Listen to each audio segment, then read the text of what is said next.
David Agosti, Davidagosti.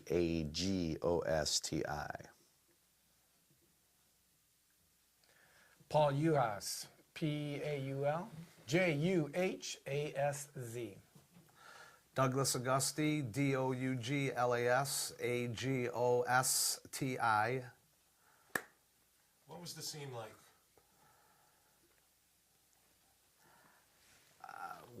Best recollection of the scene, what it was like. Chicks everywhere, big hair, and some darn good parties, because that was right at the total peak of the New Tones. We were respected, and we were sounding great, and it was a party that never ever seemed like it was gonna end. It was a lot of fun. Did like 3 nights out of the week. You know, you didn't get tired of it. Sometimes 5 nights. Yeah, 5 nights sometimes. We get tired of those. And then sometimes 2.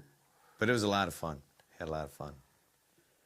I just remember that you'd be playing and the whole dance floor would be moving up and down all at the same time as one big group. And the band was just moving right along with it. Like a big pogo stick, just up and down, up and down, up and down. You couldn't help but go with it. And it was all girls. That's what was amazing. What brought this version of the New Tones together? A lot of different things. Well, what brought this version of the New Tones together was my twin brother Dave here. We formed the band, the New Tones. I was a drummer and Dave being guitar player. And we were trying to find ourselves just that right niche band. And we went through, got all kinds of members. When we first started playing, we were good. We thought we were better than what we really were. But we were still good. But once we found that niche, the right musicians, Tim Hind on lead guitar, Jeff Christ on bass, Paul Juhasz on the saxophone, of course, my brother Dave here singing, and myself on drums. Once we found that right niche, we were like the bad boy Rolling Stone Toledo rock'em sock'em in your face band that just wouldn't let up. One song right after another, just hit you in the face like a cannon, and people were just like astounded and amazed by it. And the black leather didn't, helped a lot too. Why that musical choice? What musical choice would that be, Doug? Well, I guess the musical choice that we took as the New Tones. No, the musical choice, it was just an offshoot of what the scene was. The whole scene was like the new wave scene back then. It almost seemed like a resurgence of the early 60s pop stuff. A lot of bands were redoing that, and being a guitar band and with a single vocal up front, we could cover some stuff, and a lot of the stuff that was written back then was great for what we were geared for. And so it just sort of happened naturally. And then Paul had a lot of other equipment like lights and things like that we needed. So we brought Paul on board. My gear. It wasn't so much for he had a truck. his musical abilities. It was mainly for the truck and the But he grew with us. Show. But he grew with us. When I first saw Paul, he was with the Wingdings. They were trying to do some prints. Remember the Wingdings? You know, he was Now getting I some do. bad exposures on the prints. That's all I can say about that. Forgot about that band, the Wingdings. That was a fun little group. Yeah, but Lasted That was an about 2 or 3 experiment. weeks. But Experiment music. the musical choice was really just, it just sort of happened naturally with the scene and with the territory at the time, and what, things that we were rediscovering, musical sounds that we were rediscovering. It was easy to play.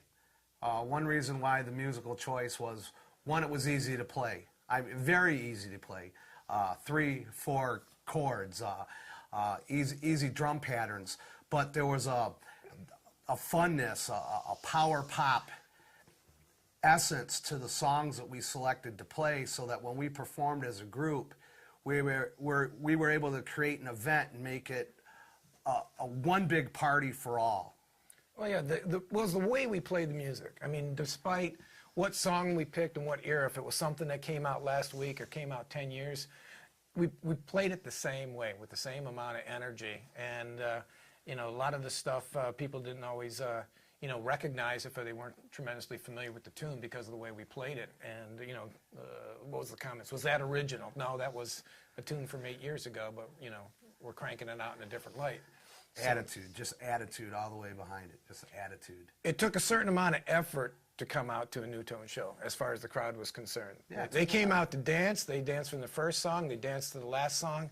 And, you know, it wasn't to sit around and watch the show happen. It was get up there and be a part of the show. Oh, we would make the audience a part of the show. We used to invite them all up on stage, like in the middle of the night when it would be just, And when you say all, you mean all. Pretty soon everybody there is right up on stage with us. That was quite spectacular. What could go wrong? Well, a lot did. A lot did. Slink standing on his amp above the crowd. Oh boy, it was. And you know what's nice about that? Me being by the drums, you know, I'm surrounded. I'm shielded by the drums, you know, so I don't have to worry about all these people crowding my space. But these guys. Yeah, it was a riot. It was fun. Yeah, you're behind the drums, safe and sound, and I got people pouring a beer into the bell of my saxophone. Yeah, that's right.